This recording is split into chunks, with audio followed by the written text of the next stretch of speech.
Allah prohibits immorality of all sorts. That would include adultery, it would include pornography, it would include nudity, it would include so many. Is what's good and bad. Someone might say, for example, what's a big deal about how I dress? Well, if you're a believer, there is a big deal. He definitely says that those who believe, male and female, and those who do good deeds, male and female, Allah will grant them a good life.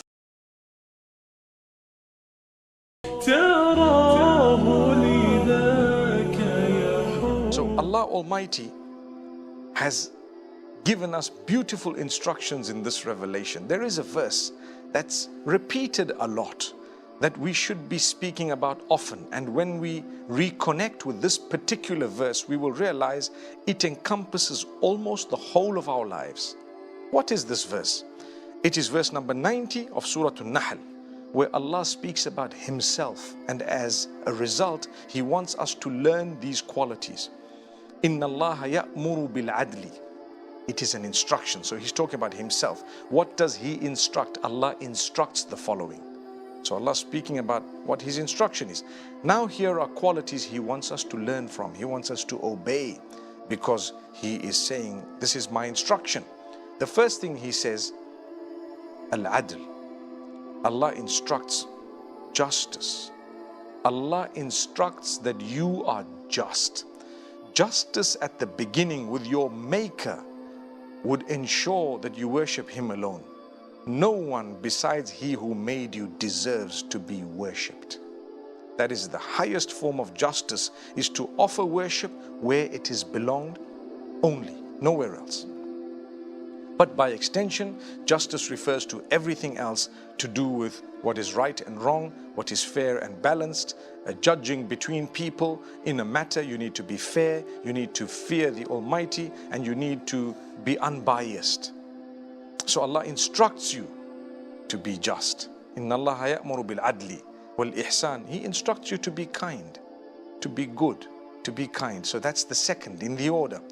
You are just, and then you are taught to be kind. Wa ita'i dhil qurba. And He wants you to give to your relatives who are in need. Ita'i dhil qurba doesn't mention the need. It just mentions giving the relatives. But what's understood is, yes, exchanging gifts may be one thing, but more importantly, when people related to you are in need and you have a little bit excess from what you need, Allah expects you to reach out to them and give. Don't be miserly. Why? Because Allah gave you what you have. In the first place, He wants to see, do you give others in need? And Allah Almighty thereafter says, وَيَنْهَا عَنِ الْفَحْشَاءِ وَالْمُنْكَرِ وَالْبَغِي. Allah Almighty prohibits. He has warned us through a prohibition of three things. That doesn't mean that there are only three things in the list of prohibitions by Allah, but in this particular verse, there are three things being mentioned. وَيَنْهَا عَنِ الْفَحْشَاءِ. Allah prohibits immorality, anything immoral. We shouldn't be looking at others with an eye of belittlement, thinking that these people will never come to the right path. Perhaps their struggles, who knows? Allah knows them. And this is why Allah says, يَنْهَا عَنِ الْفَحْشَاءِ. Allah prohibits immorality of all sorts. That would include adultery, it would include pornography, it would include nudity, it would include so many other things based on the Islamic understanding.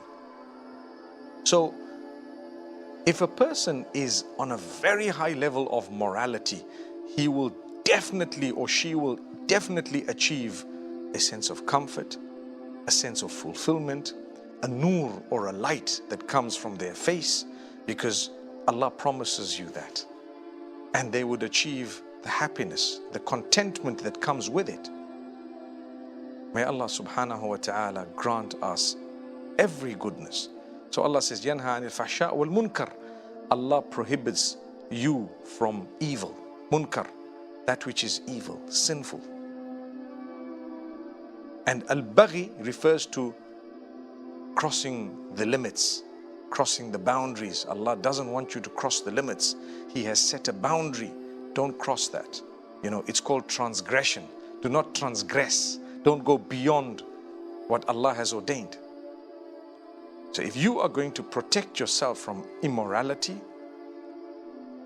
evil and transgression, you have succeeded. That's Allah. Allah has promised you and guaranteed you that you save yourself from immorality, evil and transgression, mashallah. So reconnecting with revelation would ensure that you engage in good things and stay away from bad things.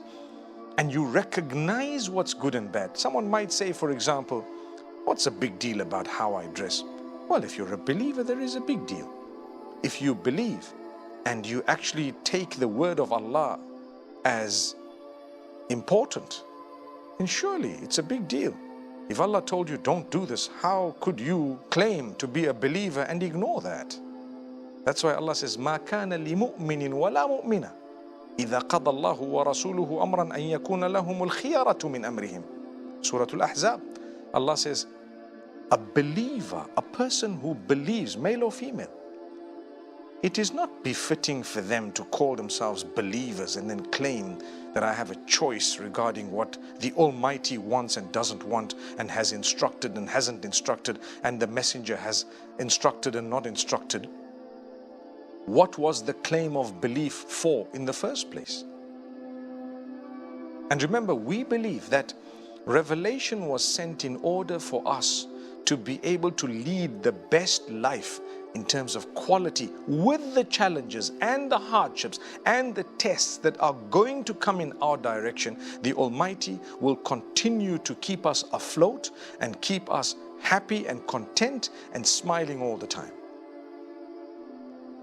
And this is why the Prophet Muhammad, peace be upon him, no matter what difficulty and hardship he went through, he always thanked Allah. It could have been worse. He was always grateful to the Almighty, and he never complained to the Almighty about the hardship that he was in.